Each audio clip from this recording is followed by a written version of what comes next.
Being proud or not being proud is merely a matter of personal perspective. All you have to do is kind of take a look at, Miley Cyrus and her unapologetic horritude, or our illustrious mayor and all of his scandals, or Rob Nardecchia, me, when my parents took me to an IKEA when I was 5. I was raised in the lost tradition of the nomads. My father was a member of the Royal Canadian Air Force, and we would move from town to town in defense of the Dominion.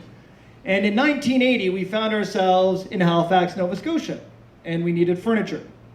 So we did what any other family would do. We'd pile into the station wagon, and we made our way to IKEA. Now, IKEA, as we all know, is a mecca of furniture. But what we don't know is it's also a place of fun and of destiny.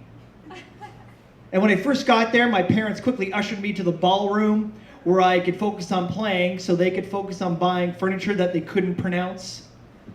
And before I got into the Coliseum of play, my parents asked me if I had to go to the bathroom. And I said, of course not, don't be silly. And they said, well, if you do have to go, just ask this nice lady here behind the counter. She'll be more than happy to help you out. Well, I took one look at this lady. She was clearly a witch. The only thing she wanted to show me was the oven on the other side of the counter.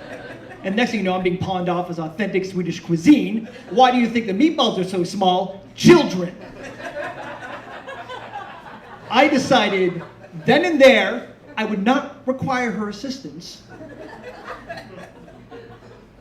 And I made my way to play. I was a little nervous at first, entering the fray of activity, children playing, the banging and crashing of toys, and of course, the judging.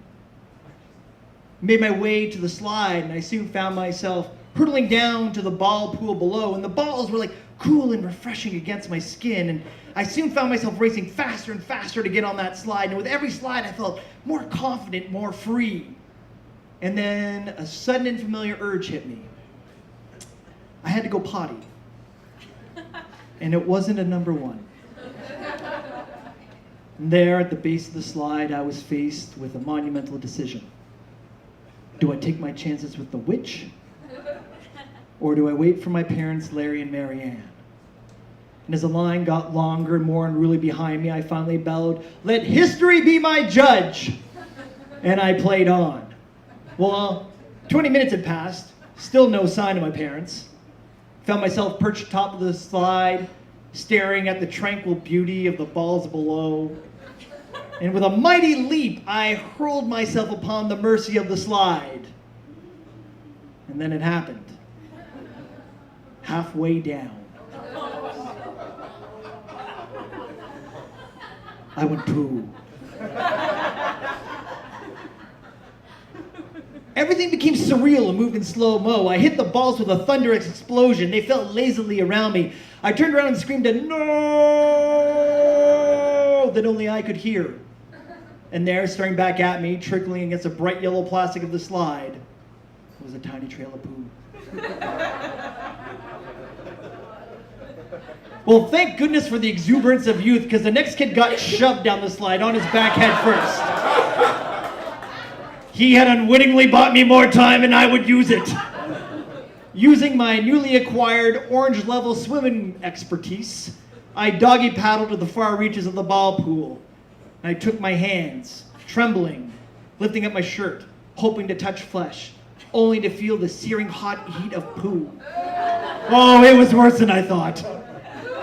Being resourceful thanks to beavers, I started grabbing handfuls of balls and proceeded to clean myself. But what to do with these balls? Think, damn it, think! I suddenly recalled my many hours flipping through National Geographic magazines, staring at large-breasted women with plates in their lips. And it dawned on me, crocodiles. I submerged myself down to ball level. So my eyes were picking up like I was a crocodile in the Nile River. I then discreetly cleaned myself with these balls, leap up, throw the balls. Now I'm back to being a crocodile, cleaning myself. Unfortunately, it was a very tiny ballroom. It's only a matter of time before children started getting hit by these balls. They turned around confused to see some tiny little weird kid in the corner who thought he was a crocodile. They didn't pick up the balls and throw them back at me. I'd started a ball war. I had outgoing poopy balls and incoming poopy balls. I had to work double time. Now the smell of poo to a small child has the same mind-altering properties as crack cocaine, and a riot broke out.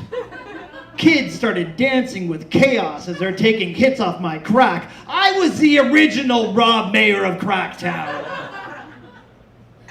They started building little Lego buildings, setting them on fire. All the noise and commotion brought in the witch from outside. She came storming in. What the hell is going on? Oh my God, what's that smell? Her departure was met with an announcement that made my blood run cold. Attention all IKEA shoppers, any parents with children in the ballroom, would you mind coming down to pick them up? Sorry for any inconvenience. Have a nice day. I was running out of time.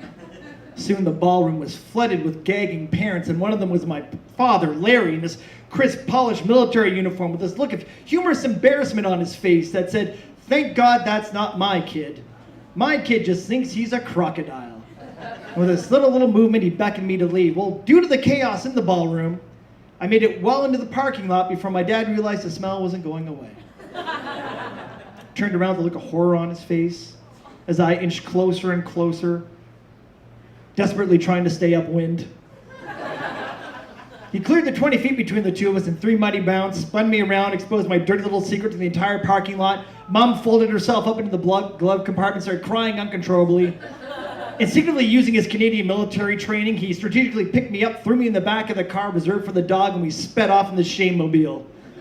The whole time my little sister sang, "Robbie made a poopy, Robbie made a poopy, Robbie made a poopy." When we got home, I was sent to soak in the tub for 3 weeks. Dad burnt the clothes in the backyard. Apparently you could see the smoke clear across Halifax Harbor. A short time after that, we went back to that IKEA. Comes a time when every boy must face his demons. After being forced repeatedly to go to the bathroom, I made my way in, climbed the slide, cautiously went down, trying to avoid the spot. I was met with the warm, cool sensation of the balls against my skin as I swam in my familiar surroundings. I couldn't help but hear the distant thunder of children raining down anarchy high on poo. And out the corner of my eyes, I saw a ball. And I picked it up and held it gingerly in my hand. And there was a little piece of poo still on it. A month later, the IKEA Nova Scotia closed. And there hasn't been one since. Coincidence? Perhaps for the brainwashed consumer sheep. But for me, I like to think that at a young, tender age, I struck a mighty blow for small business and a mighty F you to globalization before it was cool. So for me, it's a day I'm quite proud of. And also a reason why I'm no longer allowed to shop at IKEA. Which, if any of you are going to this weekend, please let me know. I need some things for you to pick up. My name is Nardecchia. Thank you very much.